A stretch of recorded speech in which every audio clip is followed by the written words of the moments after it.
So I'm headed north up the 15, right around Riverside now, and I'm pondering my route to Death Valley. I have two options. I can go through Ridgecrest up the 395, or I can head further up the 15 and go through Baker and hit Death Valley from the south. Before taking off, Frank Alcazar put up some video footage of a little town called Trona, which is an old dilapidated borax mining town that's pretty much abandoned. Kind of scenic though, and cool to look at, and I like those kinds of things. Might go that way, or if I go through Baker, which I did last time, I stand the chance of coming across the Mongol motorcycle gang, which I did last time. And that was exciting. It was me and my trailer amidst a whole herd of Mongols. Very cool, no issues. And I like looking at bikes. So anyway, gonna think about that one. It has become our ritual, our boys' trip. A tribal gathering of good friends from a time when things were simple and exciting. We are a group of guys with a whole era and upbringing in common, and we are all denizens of the same little dusty Central California agriculture and former military town. We are from a time without cell phones and home computers. We grew up in an era illustrated by album art and comic books. Heading up the 395. I brought my Yorkie the last time we did this trip. He's a good travel partner, except he got into a bag of Flamin' Hot Cheetos and then decided to yak all over my lap while I was driving.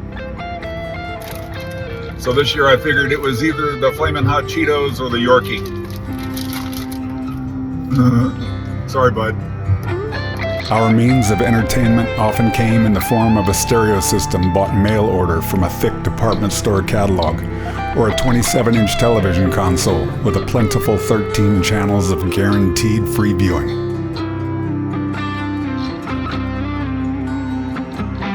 There were no social forums outside of conversations personally had, or words written on a page, and there was no exchangeable media that couldn't be tangibly held in your hand. It was a time of weekend teenage nights spent at backyard parties or piling into whose ever car ran to waste $20 tanks of gas putting up and down Merced's Main Street, yelling and waving at other like-minded kids putting down the same road in the opposite direction. We took pride in identifying ourselves by the music blaring out of our vehicles, and not so much by pictures we took of ourselves. My kids view my description of the 70s and 80s as kind of uninspired and unsophisticated. I suppose it's hard to understand how one functioned without the technology and culture they've become accustomed to. They couldn't understand.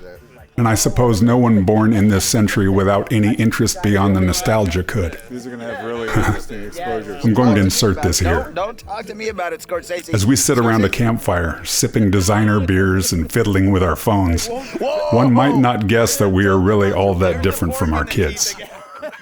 Maybe we aren't. After all, we too are quite obviously still growing up, aren't we? We're just a bunch of old teenagers, 4 decades plus, worse for wear. Just a bunch of knuckleheads who regress quickly when in each other's company. It's Willard. This is a great time. And that is the point of this trip. What a pleasure it is to regress to a time without any morning muscle soreness, without any responsibilities and concerns beyond homework and household chores, without a care about who the next president will be or what is currently happening on another continent, and without the pain of watching our own fade away and leave us at an increasing rate every year. We lost a beloved Death Valley participant last year to cancer. Kenny, you will be missed, and we'll be raising a few in your memory as we settle down around the campfire to start going on about how great things are, were, and will always be. Immortality was ours once. And I think we recognize now more than ever how much we took it for granted. Trona. In all honesty, the town wasn't as leveled and dilapidated in its frontage as I had hoped. The videos I had watched had gone in depth and explored the history of this town, destroyed by dwindling jobs and earthquakes. Regrettably, I just didn't have the time. Towing a 25-foot trailer limited my access to areas I would have liked to have checked out, and I had an adventure I was excited about ahead of me. One thing I want to mention about this little dried-up industrial town, though. The building you see here is Trona High School. It is approximately 120 students strong and covers grades 7 through 12. To all of the parents and politicians out there lobbying against kids playing tackle football because it's too dangerous, this is tornado country and they aren't listening. Trona High School cannot afford to have irrigation water pumped in for lavish recreational use, so there is no grass on that football field over there under the lights that you see in the background. Does being a small school deter it from having a competitive 8-man football team affectionately known as the Sandmen? No. Does a school that can't financially cover a grass or turf field prohibit them from playing the game? No. There's something really both amazing and American about that story. I'll be back. By the way, that would be their baseball field on my left.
We've dropped off from the summit. I filmed some footage of some really spectacular views that I hope turn out. We are still on Trona Road. This is actually really beautiful out here. It's only 63 degrees. During the summer, it'd be triple digits, easy. Desert. Gotta love it.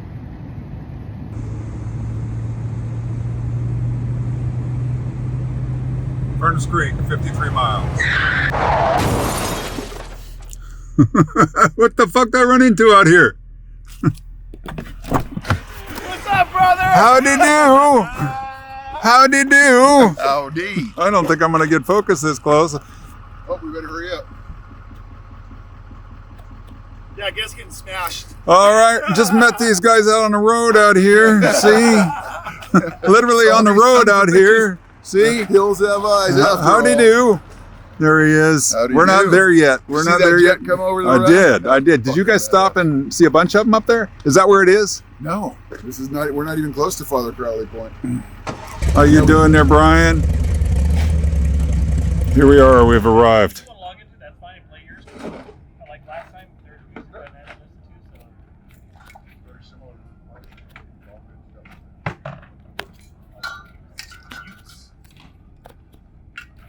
That's video, remember.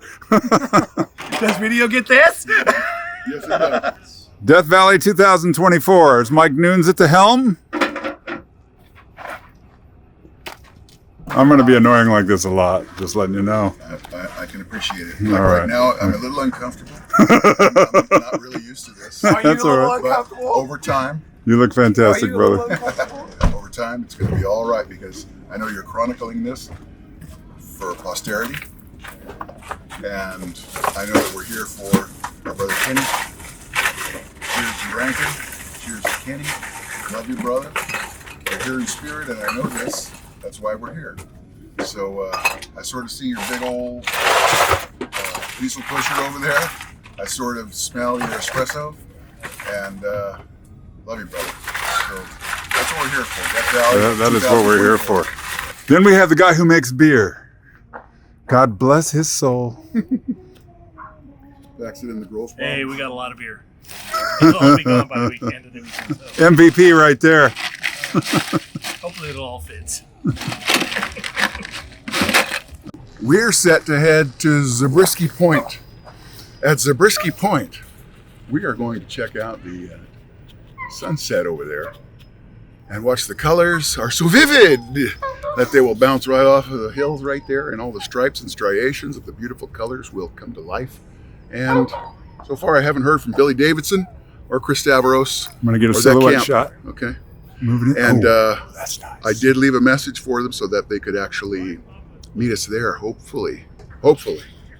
And if not, well, we got the four of us going down to Zabriskie, and that's going to happen here in just a few moments. So hang tight with us.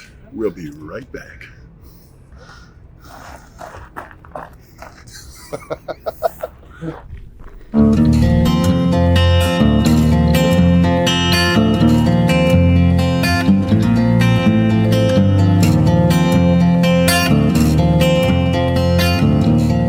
Zabriskie Point is said to be one of the best spots in Death Valley to see a sunset. At only 15 minutes drive from the central Furnace Creek area of the park, it is a spot that you can quickly get to and enjoy, and has historically been our first stop after settling in. It also looks down on the end of the Golden Canyon Trail, and is especially notable for its massively eroded landscape, which is something pictures just don't do justice.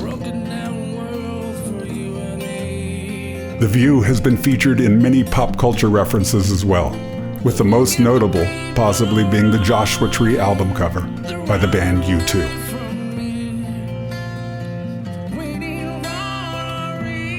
Zabriskie Point was named after Christian Zabriskie, who was the general manager of the Pacific Coast Borax Company, which was huge in Death Valley during the borax mining days that occurred around the turn of the 20th century.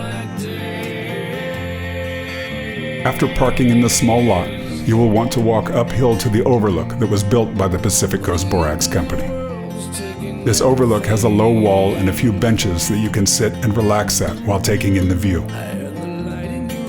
It is a popular spot during sunset, as the colors dance all over the unique mountains and provide a rich set of orange and red hues. Because of this, you will most likely be with a small crowd if you choose to go at this time. It's worth it though, as the area is relatively big and you can look in most directions for a good view.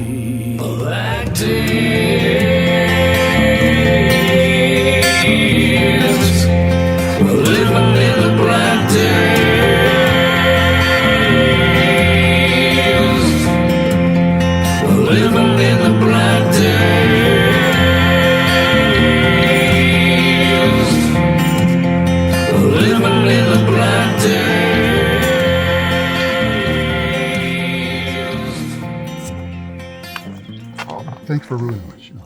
I'm sorry. That was the one time you missed. It's still there. It was perfect. It was not perfect. This moment will never How's happen this again. picture? Here, take two of the small. You are ruining a lovely moment. I'm sorry.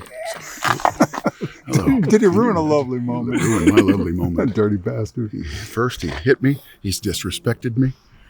He's made fun of me. He hit me. Oh, Frank. Waldo's gonna get you. That's right. I'm bringing out Mr. Waldo. You're no Is there Waldo or Walrus? Waldo. I don't give you a good description tomorrow morning. Thank God. Oh, look what the cat dragged in. What's up, man? Brother? Got a breath trying to run up this hill. You're shaking, Wilmer. What's happening? Nothing. Nice to see you. Cool. Hi. I'm Thomas. Jeff. Nice to meet you. Brian. Brian Thomas. Hey, brother, how you doing, man? Good to see you. Mike, how are you? I'm good, Craig. How are you? Good. So nice to see you. How's the trip? Good. Yeah? Too bad. What's up, Mike? What's up, brother?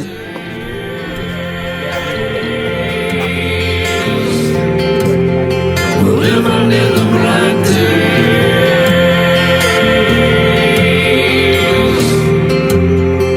Living in the bright days.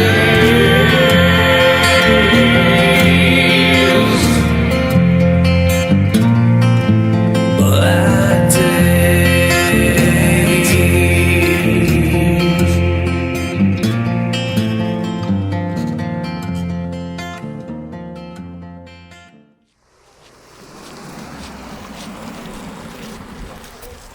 No drones.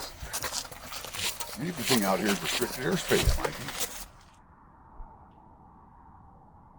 For those looking for a bit of excitement, the Mesquite Flat Sand Dunes offer a chance to sandboard, as well as take in a classic desert environment of rolling waves of sand that are in a state of constant change.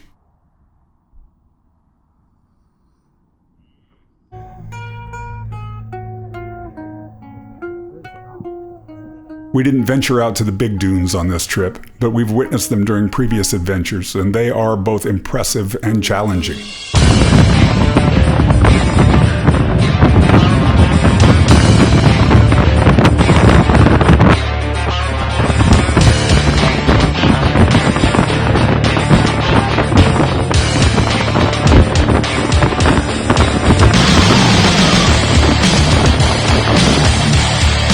It's a bit of a hike to get to them, though, and will require a 1-mile trudge through the soft sand.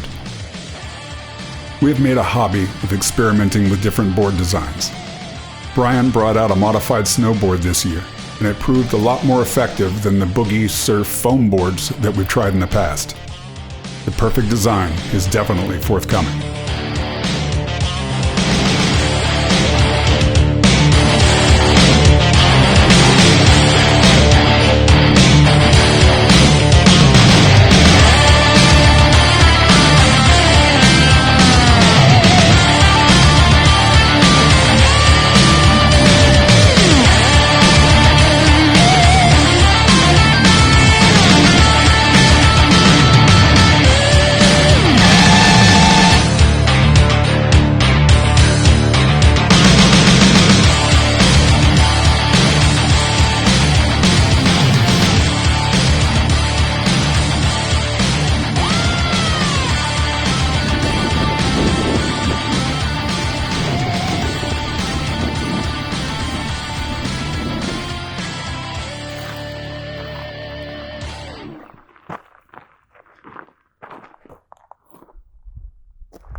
Located in the Stovepipe Wells area of the park, Mosaic Canyon is a popular 3.5-mile out-and-back hike through a natural crevice formed by faults.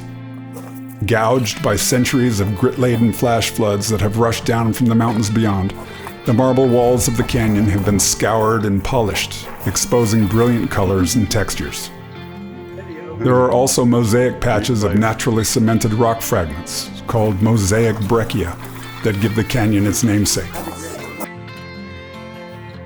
Considered a natural geologic museum, it's worth the moderate hike, and is close to stores and camping.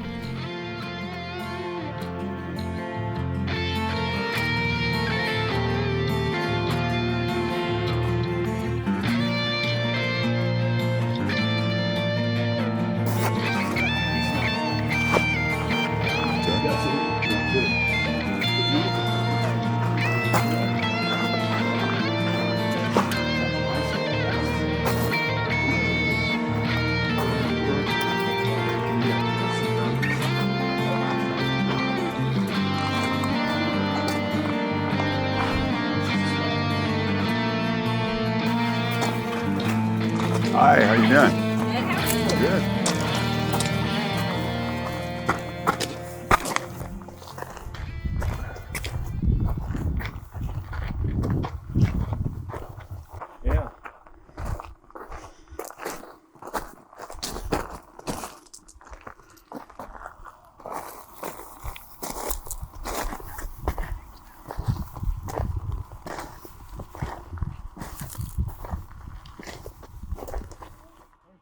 Badwater Basin is the lowest point in North America, with an elevation of 282 feet below sea level. This is an amazing sight to see that shouldn't be missed. Typically, the basin is a salt flat that extends 200 square miles. The basin was once the location of Lake Manly, a body of water with no outlet that evaporated tens of thousands of years ago. Its lack of an outlet led to the accumulation of concentrated salt deposits when it dried up, and resulted in an almost prehistoric-looking environment that we have always enjoyed in visits past.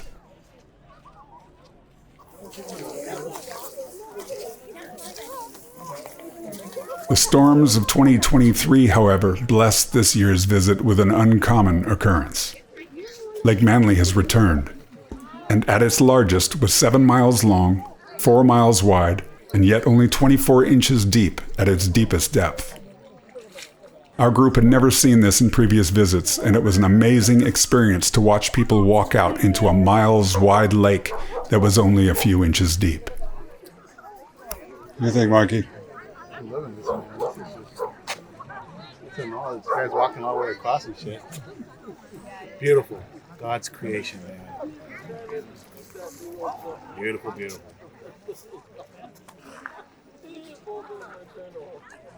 It's crazy the amount of people out there. Mm-hmm.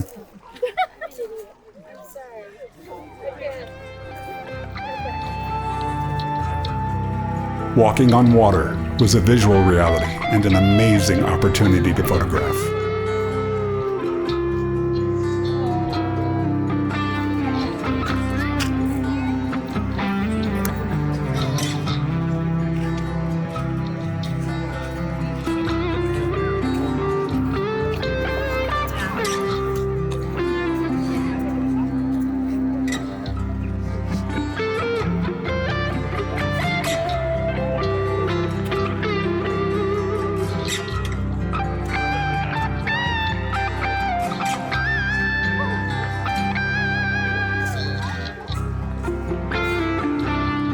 The water's reflection of the adjacent mountains was enchanting, and everyone found something interesting.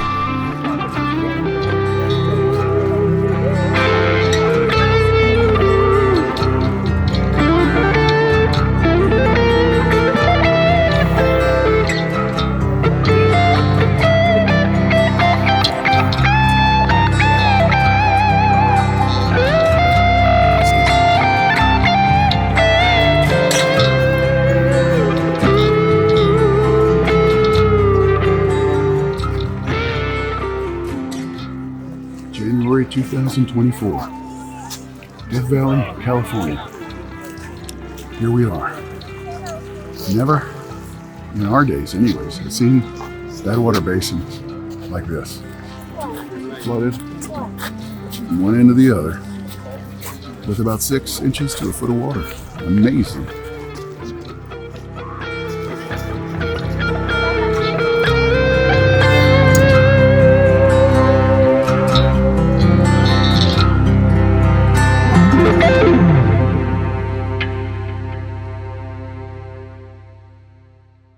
We try and do this trip every year, but it usually actually happens every 2 or 3. Low light footage, which is always a challenge. Very grainy.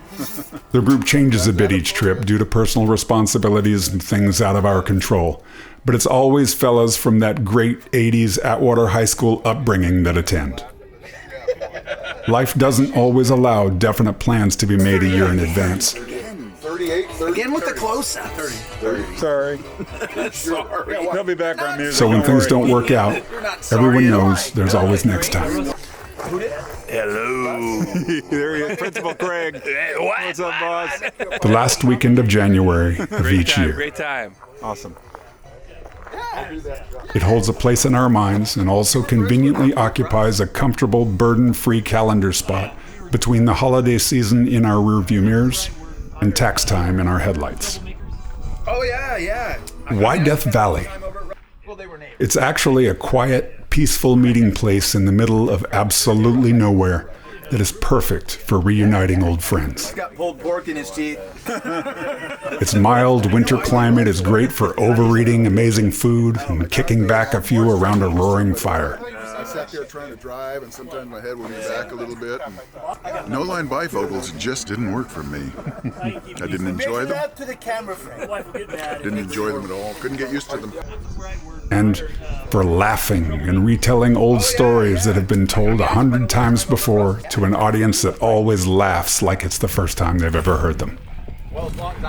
Upon first glance, Death Valley National Park might not sound appealing, but in January it is quite beautiful. It is cool and temperate, and the days are bright, sunny, and conducive to exploring the natural wonders of the park, of which there are many. I like Hades.